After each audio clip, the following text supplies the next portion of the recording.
오늘 우리에게 주시는 하나님의 말씀은 마가복음 7장 31절에서 37절입니다. 하나님의 말씀입니다.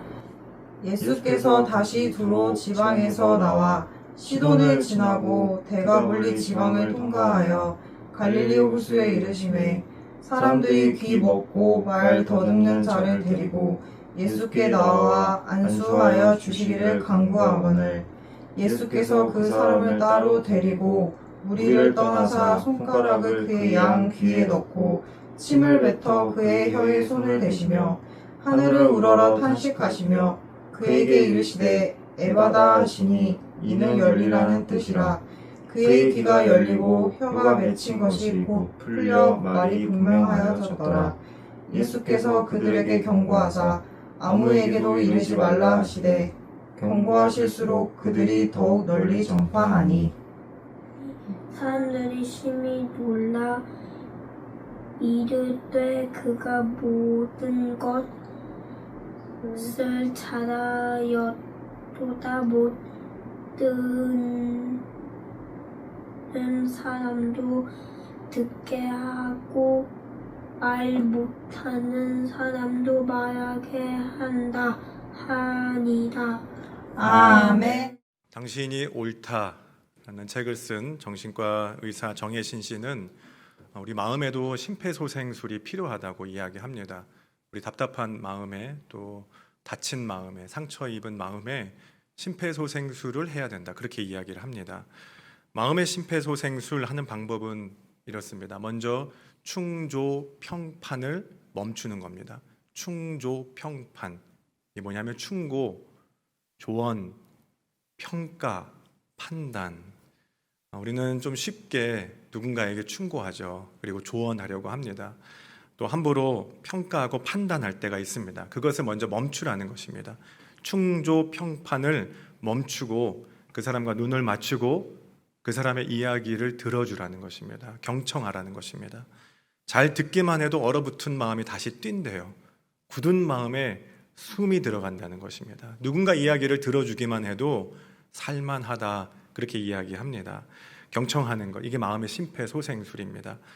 폴 틸리라는 신학자도 그런 말을 합니다. 사랑의 첫째 의무는 듣는 것입니다. 사랑의 첫째 의무는 듣는 것입니다. 오늘부터 믿음의 오감을 깨우다라는 제목으로 5주 동안 말씀을 나누고자 합니다. 우리에게도 굳어진 마음이 있습니다. 답답한 마음이 있습니다. 또 상처 입은 마음이 있습니다. 우리 마음을 깨우시고 또 우리의 무뎌진 영적 감각에 심폐소생술을 하시는 하나님의 은혜가 저와 여러분에게 있기를 축복합니다. 오늘 본문은 예수님의 갈릴리 후반기 사역을 보여줍니다. 예수님이 두로에서 수로보니게 여인의 딸을 고쳐주셨어요. 그리고 그 다음 이어지는 내용입니다. 31절 말씀에 이렇게 기록하죠. 예수께서 다시 두로 지방에서 나와 시돈을 지나고 데가볼리 지방을 통과하여 갈릴리 호수에 이르시매. 예수님의 동선을 보여줍니다. 예수님의 동선이 이렇습니다. 게네사렛, 가버나움의 옆에 있는 동네에 먼저 계셨어요. 그리고 두로로 가십니다. 그리고 시돈으로 가셨다가 데가볼리로 내려오셔서 다시 갈릴리로 오시는 겁니다. 이렇게 멀리 돌아오시는 그런 동선이에요. 여기 데가볼리를 통과해 지나가십니다. 데가볼리라는 마을은 사실 마을이 아니라 마을들의 이름입니다. 데가라고 하는 건 헬라어로 10개라는 뜻이에요. 그리고 볼리라는 건 폴리스, 도시라는 뜻입니다. 그러니까 10개의 마을들이라는 그런 의미입니다. 갈릴리 호수 동쪽에 있는 이방인들이 사는 10개의 도시입니다. 유대인들은 이방인들을 찾아가지 않습니다. 유대인들은 이방인을 더럽게 생각합니다. 그런데 예수님은 그러지 않으셨어요. 예수님은 일부러 그 마을들을, 이방인들의 마을 10개를 통과해 가세요. 지나가십니다. 이 말은 예수님의 사랑과 관심은 유대인들에게만 있었다는 건 아니라는 것입니다. 예수님의 사랑과 관심은 유대 땅에만 머무는 게 아니라 그 담장 너머를 바라보셨습니다. 이방인들을 향하셨습니다. 이방인들의 죽어가는 그 무뎌진 마음, 영적인 감각을 깨우고자 하셨습니다. 그리고 누군가를 만나십니다. 32절 말씀, 사람들이 귀먹고 말 더듬는 자를 데리고 예수께 나와 안수하여 주시기를 간구하거늘. 어떤 사람이에요? 귀먹고 말 더듬는 자, 귀먹고 말 더듬는 자를 사람들이 데리고 옵니다. 귀먹은이라는 말은 무뎌졌다, 둔해졌다, 그런 뜻입니다. 그러니까 청각이 둔해진 거예요. 듣는 걸 잘 듣지 못하는 그런 사람입니다. 그런 사람이고요. 또 어떤 표현이 있냐면 말 더듬는 자라고 말합니다. 예전 성경에 보면 귀먹고 어눌한 자라고 되어 있습니다. 아마도 이 사람은 벙어리와는 조금 다른 그런 사람이었던 것 같아요. 태어나면서부터 듣지 못하고 말하지 못하는 사람은 아니었던 것 같습니다. 정확하게는 알 수 없지만 청력을 잃어버린 사람, 듣는 감각을 상실한 사람, 그러다 보니 말도 못해요. 말도 못합니다. 예수님 앞으로 온 이 사람을 볼 때 우리는 듣는 것과 말하는 게 하나로 연결되어 있다는 걸 알게 되죠. 이건 영적으로도 여러분 그렇습니다. 하나님의 음성을 우리가 듣지 못하면 하나님을 향한 우리의 언어도 막힙니다. 하나님의 음성을 우리가 듣지 못하면, 말씀이 내 안에 없으면 하나님을 향한 우리의 언어도 막힙니다. 하나님을 향한 찬양이 막힙니다. 진실된 기도 한마디 하는 것이 어렵습니다. 주님 말씀에 내가 아멘으로 화답하는 게 어려워져요. 여러분, 듣지 못하면 할 말도 없어집니다. 주님의 음성을 잘 분별하고 듣는 저와 여러분 되시길 간절히 바랍니다. 하나님 음성을 듣는 사람이 믿음의 고백을 하게 돼요. 오늘 본문을 통해 우리의 무뎌진 영적 감각, 영적인 청력을 깨울 수 있는 그런 시간 되시기 바랍니다. 첫째로 오늘 본문을 통해 우리가 알 수 있는 건 주님과의 친밀함이 소통의 시작이라는 겁니다. 33절 말씀 우리 같이 읽어봅니다. 예수께서 그 사람을 따로 데리고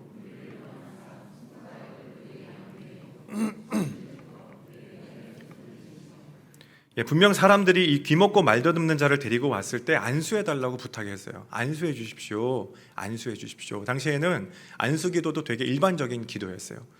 내 재산을 물려줄 때도 안수해 줍니다. 그리고 건강을 위해 기도해 줄 때도 안수해 줘요. 직분을 받을 때도 안수해 줍니다. 복을 빌 때도 안수해 줍니다. 그러니까 안수기도를 그 당시에도 많이 했어요. 일반적인 기도였습니다. 예수님 안수해 주십시오. 이 사람 기도해 주십시오. 그렇게 기도해 달라는 겁니다. 그런데 예수님은 많은 사람들 중에 이 사람에게 더 집중하십니다. 이 사람과의 친밀함을 위해 이 사람을 따로 데리고 가세요. 다른 곳으로 데리고 가십니다. 예수께서 그 사람을 따로 데리고 무리를 떠나사, 이렇게 돼 있죠. 그러니까 데리고 온 사람들도 조금 당황했을 것 같습니다. 이 장면이 좀 어색했을 것 같아요. 이 사람을 무리해서 분리시키십니다. 여러분, 우리의 뇌는 아무리 소리가 시끄러워도, 아무리 그런 어지럽거나 어려운 환경 가운데 있어도 내가 듣고 싶은 소리는 들을 수 있습니다. 요즘 카페에 많이 가보셨죠? 카페 가면 사람들 이야기 소리가 얼마나 큰지 모릅니다. 음악 소리도 커요. 그런데 앞에 있는 사람과 대화 나누면 그 사람의 말소리 내용이 들려요, 안 들려요? 잘 들려요. 들을 수 있습니다. 아이들이 학교에서 선생님 말씀 안 듣고 떠듭니다. 그런데 나중에 너 선생님이 얘기한 거 들었어, 안 들었어? 뭐라고 했어? 그럼 알아요, 몰라요? 기가 막히게 알아요. 다 알아요. 아이들 다 압니다. 여러분, 우리의 귀는, 우리의 뇌는 내가 듣고 싶은 소리는 기가 막히게 듣습니다. 거기에 집중합니다. 그런데 우리는 어느 소리에 집중하게 되냐면 근심과 걱정에 집중하게 됩니다. 성공과 물질을 향해 있습니다. 우리의 귀는 내가 좋아하는 것을 향해 있고, 우리의 귀는 사람들의 시선과 평가에 향해 있습니다. 내가 들으려고 하는 세상과 사람의 소리가 너무 많습니다. 그걸 듣고 싶어자 해요. 듣고 싶어 합니다.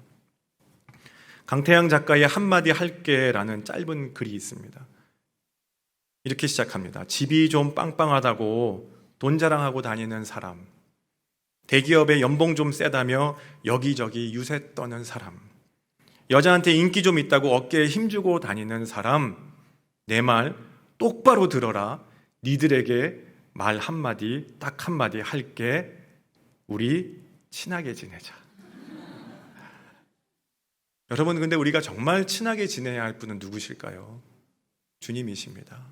주님이십니다. 우리는 여러 가지 소리를 듣고 그런 소리들에 관심이 있죠. 그런데 주님의 음성을 듣기가 너무나 어렵습니다. 주님의 음성을 들으려면 세상의 소리부터 차단해야 됩니다. 세상의 소음을 차단해야 됩니다. 믿음이 성장하려면 세상의 소리로부터 분리시켜야 돼요. 예수님도 그렇게 하셨죠. 마가복음 1장 35절 말씀에 새벽 아직도 밝기 전에 예수께서 일어나 나가 한적한 곳으로 가서 거기서 기도하시더니, 예수님은 세상의 소리는 차단하고 아버지 음성을 들을 수 있는 한적한 곳에 가셨어요. 한적한 곳, 거기서 기도하십니다. 사람들 앞에서는 우리는 눈치 봅니다. 사람들 앞에 있으면 우리는 위축돼요. 그래서 예수님은 믿음이 생기도록 사람들과 이 사람을 분리시키십니다. 따로 떼어내십니다. 그래서 온전히 하나님 음성만을 듣기를 원하신 겁니다. 이스라엘 백성들에게도 그렇게 하셨죠. 430년 애굽의 노예 생활을 한 이스라엘 백성들에게는 노예 근성이 있어요. 앞서 불안해하고 앞서 걱정하고 과거에 매여 있습니다. 그래서 하나님께서는 이스라엘 백성들을 광야로 이끌어내십니다. 여러분, 광야는 기도 골방이에요. 여러분, 광야에 계십니까? 하나님께서 여러분을 따로 떼어내신 줄 기억하십시오. 여러분에게 기도하라고 하시는 겁니다. 거기가 기도 골방이에요. 아무도 없는 광야, 기도 골방에 당신들의 백성을 두시는 겁니다. 그리고 어떻게 하시죠? 33절 후반절에 보면 같이 읽어볼까요? 손가락을 그의 양 귀에 넣고, 코로나 때 같으면 상상할 수도 없는 일이에요. 예수님은 어떻게 하세요? 손가락을 귀에 넣고 귀를 막 만지세요. 그리고 침을 뱉으세요. 야, 혀 내밀어. 그리고 손바닥을 그 혀에 대세요. 입을 만지세요. 여러분, 예수님이 시킨 대로 하실 거예요? 어떻게 하실 거예요? 입 절대 안 여실 거예요? 당시 사람들은 침에 치유 능력이 있다고 생각했습니다. 저도 어렸을 때 모기 물리면 침 많이 발랐어요. 그리고 다리가 저리면 어떻게 해요? 지금 바르실 필요는 없어요. 이건 뭘 보여주냐면 들리지 않는 사람과는 말로 소통할 수 없다는 겁니다. 들리지 않는 사람에게 우리는 말로 소통할 수 없고 그 사람의 방식으로 해야 됩니다. 그 사람의 방식으로 대화해야 됩니다. 행동을 통해 보여주시는 예수님의 바디 랭귀지예요. 그래서 예수님은 귀를 만지시고 혀를 만지시고 입을 만지십니다. 그리고 하늘을 우러러 탄식하셨어요. 자기 방식으로 말씀하신 게 아니라 이 사람의 방식으로, 이 사람이 이해할 수 있도록, 이 사람이 알아들을 수 있도록, 이 사람이 공감할 수 있도록, 이 사람의 마음에 가서 닿을 수 있도록 그렇게 하신 겁니다. 여러분, 예수님은 그 사람의 아픔과 상처에 정확하게 손을 대십니다. 주님은 우리를 막연하게 사랑한다고 하지 않으세요. 주님은 적당하게 동정하지 않으십니다. 주님은 내게 와닿는 말씀을 통해 아픔과 상처에 정확하게 공감하시고 여러분에게 필요한 말씀을 주시는 줄 믿습니다. 아마 이 사람은 예수님과의 접촉을 통해 예수님을 굉장히 가깝게 느꼈을 거예요. 코다라는 영화가 있습니다. 이 영화의 제목은, 코다는 Children of Deaf Adult의 줄임말이에요. 그러니까는 농인 부모를 가진, 농인 부모 사이에서 태어난 청인, 귀가 들리는 자녀라는 말입니다. 그 자녀를 코다라고 말합니다. 주인공 루비는 부모와 오빠가 모두 다 듣지 못합니다. 가족 중에 유일하게 소리를 들을 수 있어요. 그래서 늘 가족과 세상을 연결하는 소통의 창구입니다. 세상의 소리를 듣고 가족들에게 수어로 표현해 줍니다. 근데 영화에 그런 장면이 있습니다. 루비는 가수가 꿈이에요. 노래를 잘해요. 학교에서 합창 공연을 하는데 사람들이 그 노래를 듣고 다 일어나서 막 박수를 치고 환호합니다. 그런데 엄마 아빠는 그 노래를 듣는데 이게 무슨 일이지? 지금 뭐 하는 거지? 우리 딸이 뭐 했지? 도대체 모르겠어요. 왜 사람들이 박수를 치는지 모르겠어요. 그날 밤 아빠는 딸에게 낮에 불렀던 노래를 한 번만 더 불러달라 그럽니다. 딸이 노래를 부르기 시작해요. 그리고 아빠가 딸의 목에 손을 얹고 눈을 감습니다. 딸의 노랫소리를 들어요. 그리고 눈물을 흘립니다. 성대의 울림을 통해서 소리를 듣습니다. 그게 아빠의 듣는 방법이에요. 그리고 딸이 얼마나 노래를 잘 부르는지 알게 됩니다. 그리고 딸의 꿈을 응원하게 됩니다. 그렇게 아빠가 가까이 다가가요. 딸에게 친밀하게 다가갑니다. 여러분, 주님 주시는 기쁨과 은혜가 여러분 안에 있으십니까? 주님과의 친밀함을 통해 여러분 느끼는, 내가 느낄 수 있는 하나님의 은혜가 내 안에 있습니까? 그때 내가 주님의 자녀라는 걸 알게 돼요. 그게 주님과의 친밀함입니다. 만약 믿음에서 내가 멀어져 있는 것 같고 영적 감각이 지금 무뎌져 있다면 여러분, 주님과의 친밀함을 점검해 보십시오. 주님과의 친밀함을 점검해 볼 때입니다. 친밀함은 지식이 아니라 관계입니다. 기도의 골방, 묵상의 골방에서 세상의 소리는 차단하십시오. 사람의 소리는 차단하십시오. 그리고 주님과의 만남을 가져보십시오. 혼자인 줄 알았습니다. 외로웠습니다. 너무 답답했습니다. 문제만 보였습니다. 그런데 알고 보니 하나님께서 함께 하셨어요. 여기까지 주님께서 인도하셨습니다. 우리는 그걸 알게 됩니다. 알고 보니 내 삶의 모든 자리마다 하나님의 은혜가 있었습니다. 엘리야는 너무 힘들어서 로뎀나무 아래에서 죽기를 간구하죠. 그때 주님께서 어떻게 하세요? 그에게 잠을 주시고 떡을 주시고 물을 주세요. 그를 친밀하게 다가가셔서 만져주시고 위로해 주십니다. 이게 여러분 하나님의 방법입니다. 엘리야는 그렇게 말하죠. 하나님, 나 여기서 죽을 거예요. 나 여기서 죽을 거예요. 그렇게 기도했지만 하나님을 만나고 그의 기도가 바뀝니다. 하나님, 저는 너무 힘듭니다. 저를 도와주십시오. 그의 기도가 바뀌는 현장이 주님과의 친밀한 현장이었어요. 여러분, 주님과 가까워지는 것이 바로 소통의 시작입니다. 주님과 멀어지면 우리는 절망의 소리가 들리고 무기력의 소리가 들립니다. 그리고 불평과 원망만 남습니다. 하지만 주님과 가까워지면 모든 무기력과 절망이 하나님이 나와 동행하시는 이유가 됩니다. 내가 하나님을 붙잡아야 되는 이유가 됩니다. 어려움과 문제가 있지만 주님은 내 인생의 주인이십니다. 주님만이 나를 도와주십니다. 이 모든 것을 하나님이 하셨습니다. 우리는 그렇게 고백하게 됩니다. 주님과의 친밀한 관계를 통해 주님을 고백하고 주님과 동행하는 저와 여러분 되시길 간절히 바랍니다. 두 번째로 에바다 하세요. 이게 영의 귀를 여는 패스워드가 있다는 걸 우리에게 알려주시죠. 34절 말씀 우리 같이 읽습니다. 하늘을 우러러 이는 열리라는 뜻이라. 예수님도 기도하셨어요. 하늘을 우러러 탄식하시며 라고 되어 있습니다. 탄식하다는 말은 좁다, 답답하다 이런 뜻이에요.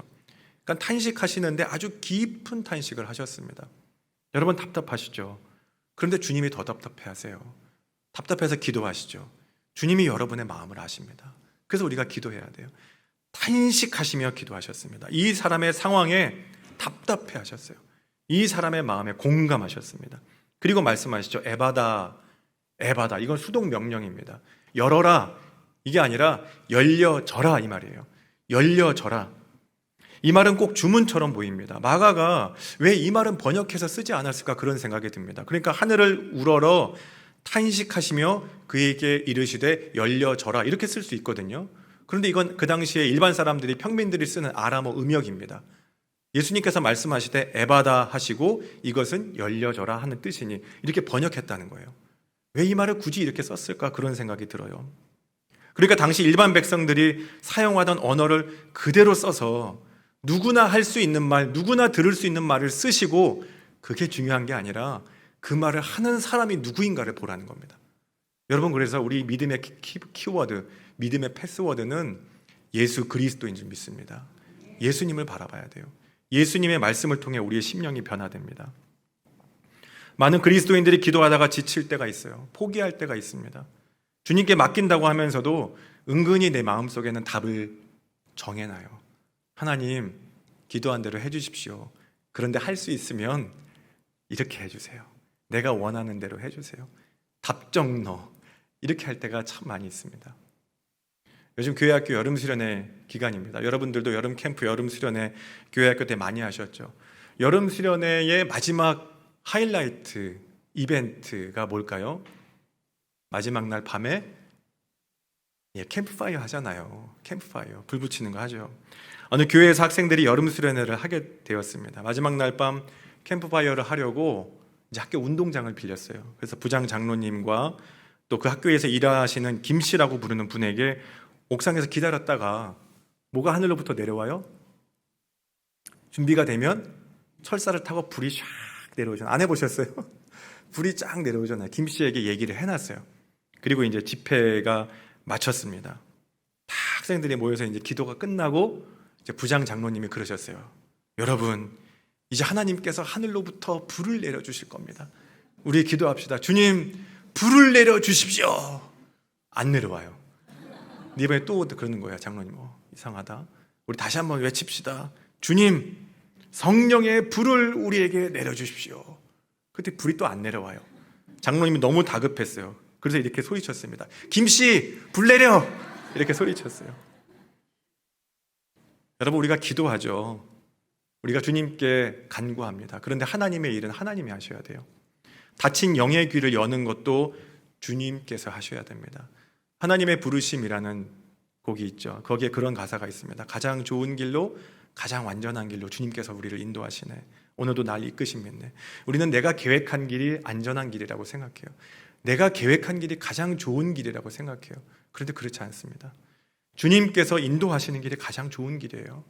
때로 고난이 있고 때로 문제가 있지만, 그걸 험하지만 주님께서 우리를 인도하시고 주님과 동행하는 길이 가장 좋은 길이에요.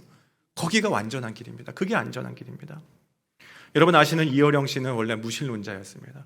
신이든 인간이든 모든 권위를 거부하고 살아온 사람이었어요. 그런데 아시는 것처럼 딸의 아픔 때문에 기도에 무릎을 꿇고 주님을 영접하게 돼요. 그리고 나서 어떤 기사에서 이렇게 고백합니다. 저는 제가 주님을 영접한 그때부터 주님께 붙들려서 꼼짝도 못하게 되었습니다. 아, 하나님이 나를 이렇게 교묘하게 쓰시는구나, 너무하신다, 그런 생각이 들었습니다. 이영 씨가 그렇게 말해요. 내가 계획하거나 원해서 그런 게 아니라 어느새 주님께 밀리고 떠밀려서 여기까지 왔다는 거예요. 여러분, 대한민국 최고의 지성이라 불리던 사람도 자기 힘과 자기 능력으로 마음의 문을 열 수 없었습니다. 에바다 할 수 없었어요. 주님께서 열어주셔야 합니다. 그런 사람이 성경에도 기록되어 있습니다. 바로 사도 바울이에요. 이 사람은 율법과 자기 자랑으로 닫힌 사울의 문을 하나님께서 열어주십니다. 사도행전 9장 4절 말씀에 땅에 엎드려져 들으매 소리가 있어 이르시되 사울아 사울아 내가 어찌하여 나를 박해하느냐. 그리스도인들을 박해하는 것, 이게 하나님을 위한 일이라고 생각했어요. 율법을 잘 지키기만 하면 하나님 믿는 거라고 생각했습니다. 그런데 아니었습니다. 하늘로부터 들리는 하나님의 음성을 들었을 때, 주님의 음성을 들었을 때 그의 모든 고정관념이 깨어지고 그의 영적 감각이 살아나기 시작합니다. 여러분, 우리도 그렇습니다. 내 삶에 주님께서 에바다 하실 때, 열려져라 하실 때 정말 열릴 것들이 무엇인가, 그걸 아는 분은 주님밖에 없습니다. 그래서 우리는 말씀 앞에 서야 되고 기도해야 됩니다. 어떤 사람은 고정관념에 닫힌 문이 열려야 돼요. 어떤 사람은 지나간 일들에 대한 과거에 매여 있는 과거가 깨어져야 됩니다. 걱정과 근심의 마음이 열려야 되고 갈등과 당파 싸움으로 양극단으로 벗어나 있는 그런 사람들의 마음들의 문이 깨어져야 됩니다. 자기 유익을 위한 전쟁과 고통으로 신음하는 세상에 닫힌 문이 열려져야 됩니다. 여러분, 신앙은 능동태가 아니라 수동태입니다. 내가 하고 싶다고 되는 것이 아니라 주님의 말씀 앞에서 기다려야 돼요. 기도의 자리에서 기다려야 됩니다. 멈추어 서 있어야 됩니다. 주님께서 말씀하실 때까지 기다리면 모든 상황과 형편은 다 다르지만 주님 선포하시는 에바다, 열려지는 은혜, 닫힌 모든 것들을 여시는 주님의 놀라운 은혜가 저와 여러분들에게 있기를 간절히 축복합니다. 세 번째로, 듣는 것은 말이 되고요, 또 말은 길이 된다는 거예요. 35절에서 37절은 한 절씩 교독할까요? 제가 먼저 읽습니다. 그의 귀가 열리고 혀가 맺힌 것이 곧 풀려 말이 분명하여졌더라.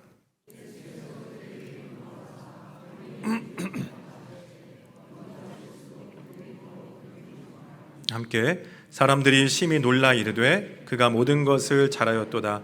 못 듣는 사람도 듣게 하고 말 못하는 사람도 말하게 한다 하니라. 예수님을 만났더니 세 가지 변화가 순서대로 일어나요.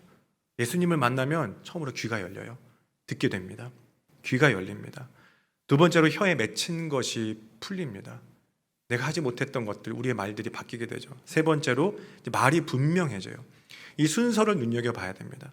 귀가 먼저 열리고 그 다음에 말이 열려요. 말이 바뀝니다. 듣는 게 먼저고 그 다음에 말이 그 다음 순서입니다. 여러분, 다른 사람의 이야기를 진심으로 들어본 적이 있으세요? 듣는다는 거 5분, 10분, 30분 정말 어렵습니다. 그래서 리더십 전문가죠. 스티븐 코비는 그런 이야기를 합니다. 대부분의 사람들은 상대방의 이야기할 때 이해하려고 듣는 게 아니라 답을 주려고 듣습니다. 그래요. 내가 상대방의 이야기를 이해하려고 듣고 있는 게 아니라 그렇게 듣는 척하지만 실은 내가 할 말을 준비하고 있다는 거예요. 내 마음속에 말을 준비하고 있습니다. 그런데 기독교는 본질적으로 듣는 종교예요. 우리는 듣는 종교입니다. 아브라함은 하나님 말씀을 듣고 고향 땅을 떠납니다. 노아는 하나님 말씀을 듣고 방주를 준비해요. 모세는 하나님 말씀을 듣고 이스라엘 백성들을 출애굽시킵니다. 그리고 바울도 하나님 말씀을 듣고 비방자, 박해자, 폭행자에서 하나님의 사도가 됩니다. 구약 성경에 듣는다와 관련된 말이 1000번이 넘게 나와요. 신약 성경에 듣는다와 관련된 말이 452번이 기록되어 있습니다. 하나님이 왜 들으라, 왜 끊임없이 들으라 그럴까요? 왜 자꾸 들으라 그러실까요? 말하라 그러지 않으세요. 들으라 그러십니다. 우리는 성공을 원합니다. 우리는 물질을 구해요. 인정을 원합니다. 그런데 하나님이 원하시는 건 그게 아니기 때문입니다. 하나님의 백성들에게 필요한 건 그게 아니기 때문입니다. 하나님이 원하시는 것은 우리가 하나님의 뜻을 아는 거예요. 하나님이 원하시는 것은 하나님 나라에 대해서 관심 갖는 것입니다. 그래서 끊임없이 하나님 말씀을 들으라고 하십니다. 본문을 보면 말이 분명하여졌더라 이렇게 기록합니다. 이 말은 말이 또렷해졌다는 것이죠. 그런데 그거 너머의 의미가 있습니다. 그 의미를 살리면 그의 말이 바르게 되었더라 이 말이에요. 바르게 되었더라. 귀가 열리고 주님의 음성을 들은 사람은 그 입에서 나오는 말도 바르게 돼요. 입에서 나오는 말이 바르게 됩니다. 헛된 말, 남을 찌르는 말, 그리고 자기 유익만을 구했던 그런 이기심과 욕심의 말이 여러분 바뀌게 돼요. 그러면 하나님이 원하시는 길을 갈 수 있습니다. 사명의 길을 가게 돼요. 여러분, 그런 주님께서 원하시는, 하나님 기뻐하시는 인생 사시기를 축복합니다. 그러면 듣는 게 달라져야 되고 우리 말이 달라지고 그럼 우리 인생의 길이 달라져야 되는 거예요. 프로야구 선수였고 감독이었던 이만수 씨를 여러분 아시죠? 이분은 크리스찬입니다. 이만수 집사님이에요. 지금은 다 은퇴했고 이제 라오스나 베트남 같은 동남아에서 야구 인재를 육성하고 있습니다. 재능 기부를 하고 있어요. 자선단체를 운영하고 있습니다. 그러다 보니 특별한 수입원이 없어서 감독으로 있을 때보다 돈이 더 많이 들어간대요. 돈이 훨씬 많이 들어간대요. 근데 몇 년 전에 광고 모델 제의를 받았다고 합니다. 어떤 게임 업체였대요. 돈을 굉장히 많이 줘요. 혹했겠죠. 매력이 있었겠죠. 상당한 금액의 광고료를 제안받았습니다. 그런데 그 광고를 거절했대요. 그 이유를 물어봤습니다. 그랬더니 그 광고의 내용이, 그 광고의 상품이 젊은이들에게 좋지 않은 영향을 미치기 때문이었다고 합니다. 그러면서 이만수 집사님은 이렇게 말해요. 돈을 준다고 다 해서는 안 됩니다. 가려서 해야 될 줄 알아야 됩니다. 크리스천은 비록 작은 힘이어도 내 행동이 세상 사람들에게 보탬이 된다면 희생할 줄도 알아야 됩니다. 그렇게 이야기를 합니다. 여러분, 바울을 이렇게 고백하죠. 로마서 10장 17절에 함께 고백합니다. 그러므로 믿음은 들음에서 나며 들음은 그리스도의 말씀으로 말미암았느니라. 하나님을 안다는 것은 어떤 증거나 확신에서 오는 것이 아닙니다. 들음에서 시작된다는 거예요. 하나님의 말씀을 들음에서 시작이 됩니다. 하나님이 정말 기뻐하시는 것, 하나님이 관심 갖는 것, 하나님의 나라에 대한 것, 하나님이 원하시는 것, 그걸 알게 하시고 그런 삶을 살게 하시기 위해 우리의 귀를 열어주시는 겁니다.